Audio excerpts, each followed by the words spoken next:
नमस्कार, उज्जैन टीवी के सभी दर्शकों का हार्दिक स्वागत है। आइए चलते हैं उज्जैन शहर के मुख्य समाचारों की ओर। कोरोना काल के चलते 2 वर्षों बाद मुख्य नमाज स्थल ईदगाह पर नमाज अदा की गई। कलेक्टर और एसपी भी पहुंचे। ईद उल फितर उन त्योहारों में से एक है जो मुस्लिम समुदाय के लिए बेहद खास है। 1 महीने तक रोजा रखने के बाद ईद पर समाज जन एक दूसरे के घर जाकर मुबारकबाद देते हैं। कोरोना काल के कारण बीते 2 वर्षों से लगे प्रतिबंध के बाद इंदिरा नगर स्थित ईदगाह पर अलसुबह नमाज अदा की गई, जिसमें बड़ी संख्या में समाज के लोगों ने नमाज अदा करी। इसके बाद एक दूसरे के गले मिलकर ईद की मुबारकबाद दी। इस मौके पर ईदगाह पर शहर काजी खलीकुर रहमान और मुस्लिम समाज के लोगों से मिलकर उज्जैन कलेक्टर आशीष सिंह और एसपी सत्येंद्र कुमार शुक्ल ने बधाइयां दी। बिना किसी पाबंदी के इस ईद पर लोगों ने उत्साह के साथ एक दूसरे के घर जाकर ईद की खुशियां मनाई।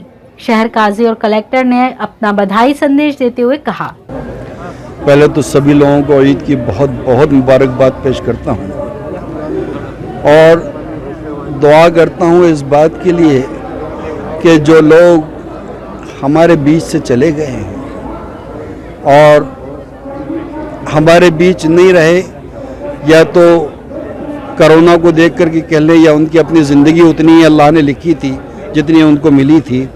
अल्लाह ताला उनके घर के लोगों को भी सब्र जमील अता फरमाए। और साथ साथ आज एक ऐसा दिन, शायद आपने बयान में मेरे सुना हो, आज हमें मजदूरी मिलनी थी। अल्लाह की तरफ से उस मजदूरी के लिए सारा मजमा इकट्ठा था और मजदूरी ही लेने के लिए आए थे जो अल्लाह ने नेकियों की तरीके से बदल करके हमें दी है। हम अपनी मजदूरी लेकर जाना चाहते हैं। खुशी इसी बात की है कि जो उसका हुक्म था उसके हुक्म की पाबंदी की है, तो उसी उजरत की वजह से, और अल्लाह ताला वो उस मेहनत को कबूल फरमा ले और अल्लाह ताला उन नमाजों को और उन रोज़ों को कबूल फरमा ले। देखिए जी हाँ, आज ईद का मुबारक दिन भी है और परशुराम जयंती भी है। दोनों को लेकर हमारी पूरी तरीके से व्यवस्थाएं लगी हुई हैं। आज ईदगाह पर हमारे एसपी साहब के द्वारा, कमिश्नर नगर निगम के द्वारा यहाँ पर आकर जो है जो कार्यक्रम है उसमें भाग लिया गया और सभी को मुबारकबाद हमारी तरफ से, जिला प्रशासन की तरफ से मैं प्रेषित करता हूँ। अक्षय तृतीया भगवान परशुराम जयंती के अवसर पर ब्राह्मण समाज द्वारा शहर के मुख्य मार्गों से परशुराम दर्शन यात्रा निकाली गई। अक्षय तृतीया पर ब्राह्मण समाज द्वारा भगवान परशुराम जी का जन्मोत्सव मनाया गया। सुबह 9:30 बजे महाकाल मंदिर से भव्य परशुराम दर्शन यात्रा के रूप में वाहन रैली निकाली गई। यात्रा में शामिल ब्राह्मण समाजजन हाथों में 1111 केसरिया ध्वज लेकर निकले। महिलाएं पीले तथा पुरुष सफेद वस्त्रों में नजर आए।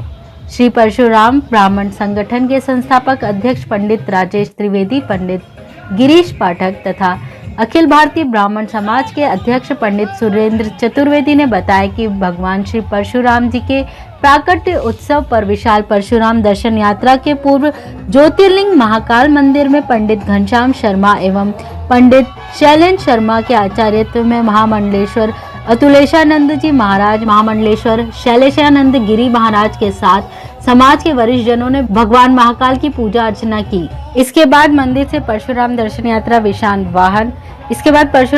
यात्रा विशाल वाहन रैली के रूप में गुदरी चौराहा, गोपाल मंदिर, सती गेट, दौलतगंज, मालीपुरा, देवास गेट, चामुंडा माता, फ्रीगंज, शहीद park, police control room, Dewas road से 3 बत्ती चौराहा होते हुए टावर चौक पहुंची, जहां विश्व शांति, राष्ट्र की उन्नति व सुख समृद्धि के लिए मानव श्रृंखला बनाई गई। यात्रा का नगर में जगह जगह पुष्प वर्षा कर अभिनंदन किया गया।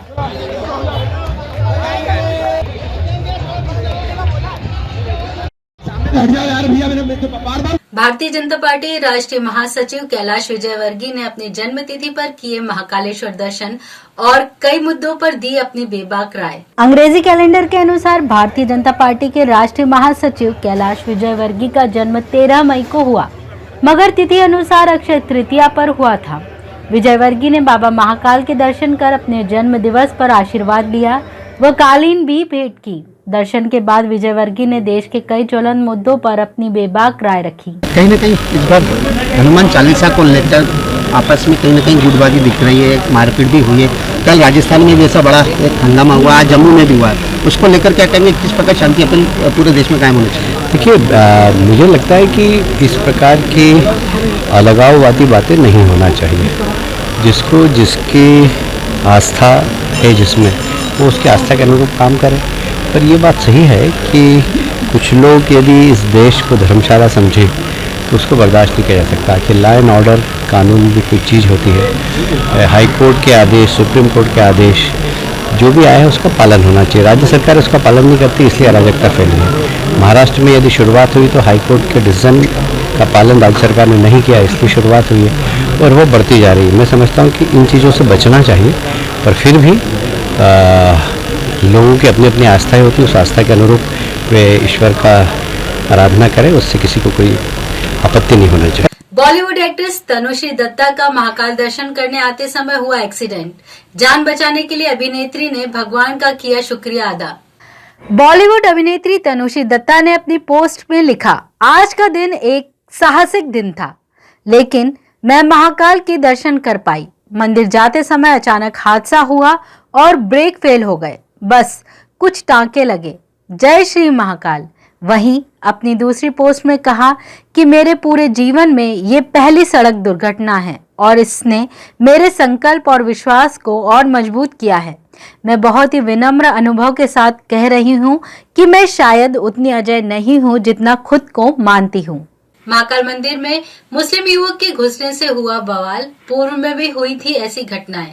विश्व प्रसिद्ध ज्योतिर्लिंग बाबा महाकाल मंदिर में मंगलवार की देर शाम उस वक्त हंगामा खड़ा हो गया जब भोपाल के आरिफ नगर के रहने वाले 26 साल के मुस्लिम युवक शफीक शाह मंदिर के फैसिलिटी सेंटर तक पहुंच गए। मंदिर की एक कर्मचारी ज्योति चौहान की माने तो मंदिर विस्तारीकरण के कार्य में लगी एक मजदूर महिला राजूबाई पानी भरने आई और उनसे बताया कि एक आदमी वहां खड़ा होकर लोहे की रॉड से दर्शनार्थियों को मार रहा है। एक लेडीज आई पानी भरने के लिए, तो उसने बताया कि एक आदमी वहाँ पे सुनसान जगह पे खड़ा होके लोहे की रॉड वहाँ पे फेंक के मार रहा है दर्शनार्थियों को।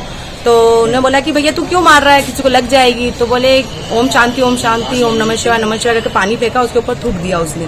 थूकने के बाद बोलता है कि मैं जा रहा हूँ। वो लेडीज जैसी भग कर रही ना, हम लोग आए, मैं एक भैया और है, हम दोनों जने आए। तो इतने में वो जाने लग गया। तो भैया ऐसा क्यों करा? तो बोले मैं मुसलमान हूँ ना, इसलिए तुम लोग मुझे मार रहे हो। तो मैंने मार नहीं रहे, बोले मेरे को दर्शन करना है, तो मुझे मैं दर्शन भक्त हूँ महाकाल बाबा का, ऐसे करके बोलने लग गया। उसने अपनी टोपी निकाली और फिर ऐसे भागने लग गया वो। तो फिर उसको वहाँ पे पुलिस वालों के बोला, चौकी पे पहुंचाया फिर उनको वहाँ पे। तो वहाँ पे बोलने लग गया कि मैं तो हिंदू और मुस्लिम की शादी करवाऊँ। जिसके बाद लोगों की मदद से उसे पुलिस के सुपुर्द कर दिया गया। युवक 2 दिन से उज्जैन में है और एक मस्जिद में रुका था। उसके बाद मंदिर में दर्शन के लिए पहुंचा। इधर मौके पर पहुंचे बजरंग दल के जिला सह संयोजक अंकित चौबे ने गंभीर आरोप लगाते हुए कहा कि महाकाल मंदिर में हमेशा से मुस्लिम समुदाय अंदर प्रवेश करता रहा है। इस तरह की हरकत एक बार नहीं कई बार मंदिर में हो चुकी है। महाकाल मंदिर प्रशासन से भी हम एक सवाल पूछना चाहते हैं कि जब ये बाबा महाकाल की इतनी ज्यादा पूरे विश्व में मान्यता है, उसकी सिक्योरिटी को लेकर प्रशासन क्या कर रहा है? आज एक टोपी वाला यहाँ पर किसकी परमिशन से घुसा, वो भी एक चिंताजनक सवाल है। कल से अगर कोई आतंकवादी, चूंकि सिमी का कर रहा हुआ है, इस तरीके के कोई जो खुराफाती दिमाग के लोग हैं वो महाकाल मंदिर में कुछ भी व्यवस्था बिगाड़ने का काम कर सकते हैं। तो हम प्रशासन से मांग कर रहे हैं कि इसकी निष्पक्ष जांच कराए और उसके खिलाफ सख्त कार्रवाई कराए। शादी समारोह परिसर के बाहर खड़ी कार का कांच तोड़कर बदमाशों ने चुराया बैग, 1 लाख के गहने व 4,000 नगद हुए चोरी। भीमा चौराहा स्थित काना परिसर के बाहर खड़ी ऑल्टो कार क्रमांक MP 13C 9216 के कांच फोड़कर चोर पीछे की सीट पर रखा बैग ले उड़े। रतलाम के नामली में रहने वाले रमेश चंद्र तिलोदिया परिवार के साथ फाजलपुरा निवासी ओम प्रकाश अम्बोदिया की बेटी की शादी में शामिल होने के लिए आए थे।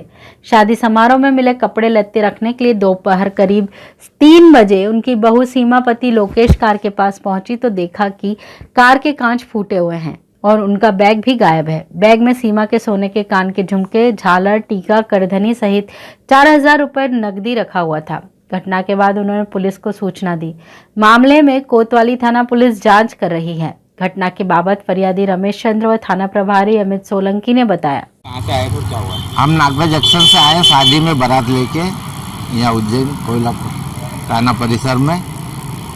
हमने यहाँ कार पार्किंग में लगा दी थी और जब कार के पास आए तो 2-3 बजे के बीच में गाड़ी में बैग नहीं था और कांच टूटा हुआ था और इसके अंदर कुछ लेडीज कपड़े और 2-3 रकम चांदी की, 2 रकम सोने की और 2-3 हज़ार रुपये नगद कैश पड़े हुए।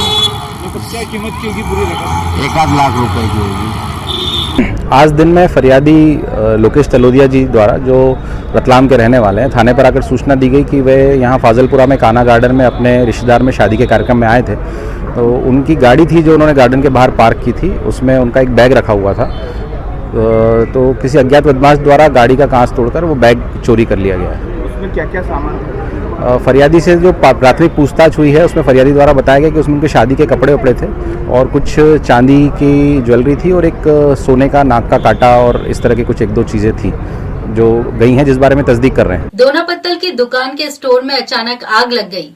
दुकान के प्रथम तल पर लगभग 1 लाख का माल जलकर खाक हो गया। चिमंजगंज थाना क्षेत्र ढांचा भवन के पास सरस्वती नगर स्थित श्री विश्वकर्मा डिस्पोजल के पत्तल दोना स्टोर रूम में अचानक आग लग गई।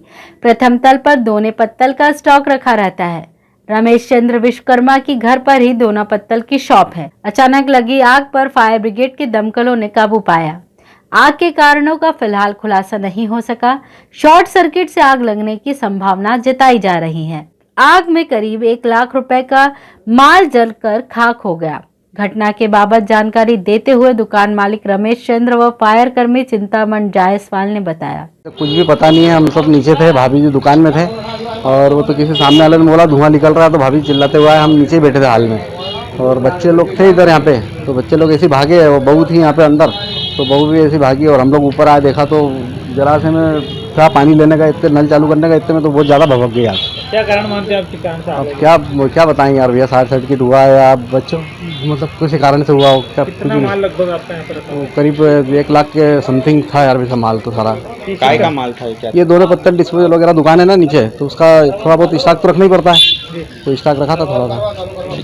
ये सरस्वती नगर ढांचा भवन के पास में आग की सूचना आई थी करीबन 4:50 पर। तुरंत वहाँ से वाहन रवाना हुआ फायर फाइटर, यहाँ आकर देखा तो काफ़ी आग लगी हुई थी। तुरंत आग पर काबू पाया गया और सबको सुरक्षित बचाया गया। खुद के अपहरण में बंद पति का पक्ष लेने आईजी कार्यालय पहुंची युवती, भाई बहनों पर लगाए गंभीर आरोप। देवास के रहने वाले आकाश सांगते और उसके साथी फिलहाल आकाश की पत्नी रितिका के अपहरण के मामले में जेल में बंद है। रितिका ने आकाश से प्रेम विवाह किया था, जिसके बाद से उसके मायके पक्ष वालों ने उसे दानी गेट स्थित मकान में कैद कर दिया, जिसके चलते आकाश ने साथियों के साथ मिलकर बंदूक की दम पर पत्नी को रिहा कराया था। मामले में जीवाजीगंज थाना पुलिस ने रितिका के पिता की रिपोर्ट पर आकाश और उसके साथियों पर अपहरण सहित अन्य गंभीर धाराओं में प्रकरण दर्ज कर जेल पहुंचा दिया। सोमवार को रितिका आईजी कार्यालय पहुंची, जहां रितिका ने बहन दीपिका, भाई संदीप और रौनक पर 45 दिन कैद में रखने और इस दौरान मारपीट एवं नशीली दवाएं देने के गंभीर आरोप लगाए हैं। और मेरे घर वाले भी मुझे फैला फुसला के ले गए कि हम तेरी रीति रिवाज से शादी करवाएंगे। वहाँ ले जाने के बाद मुझे रोज मेरे भाई बहनों ने, दीपिका बोरीवाल, संदीप बोरीवाल और रौनक बोरीवाल, इन तीनों ने मेरे साथ बहुत ज़्यादा मारपीट की है। और मेरे परिवार के लोग मुझे पानी में नशीली दवाई मिलाते थे और मुझे पिलाते थे, जिससे मुझे 2-3 दिन तक बिल्कुल होश नहीं रहता था। फिर मुझे मेरे पति ने फिर नागझीरी पुलिस में दिया भी सही आवेदन। आपका एक वीडियो भी वायरल हुआ जिसमें आपके पति आपको घर से भगाते हुए अपहरण करके लेके जा रहे हैं, उसमें कुछ हथियार भी ले रहे हैं? नहीं, क्या पूरा मामला पूरा? इसमें मेरे परिवार के लोगों ने खुद ने मुझे बोला कि आकाश को फोन करके बुला।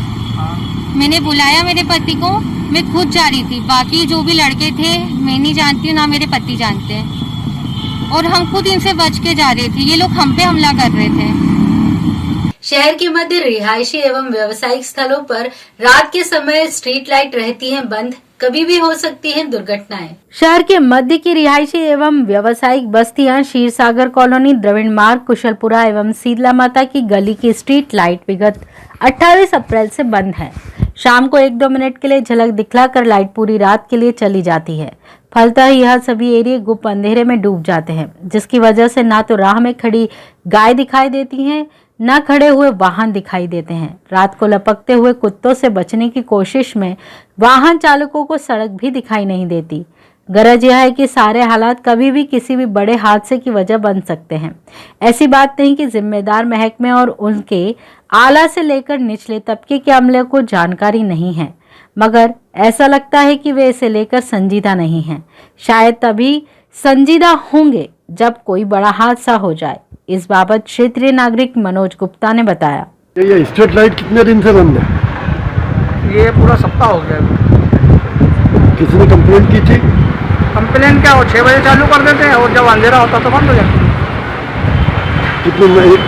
आती है आधे घंटे के लिए? तो 6 बजे के करीब चालू होती है तो 15 मिनट करीब रहती है और जैसे अंधेरा हो जाता है तो अंधेरा होता है तो बंद हो जाती है। तो ये थे उज्जैन शहर के मुख्य समाचार। ऐसी ही ताजा खबरों के लिए देखते रहिए उज्जैन टीवी। उज्जैन टीवी का यूट्यूब चैनल लाइक और सब्सक्राइब करना ना भूलें। नमस्कार।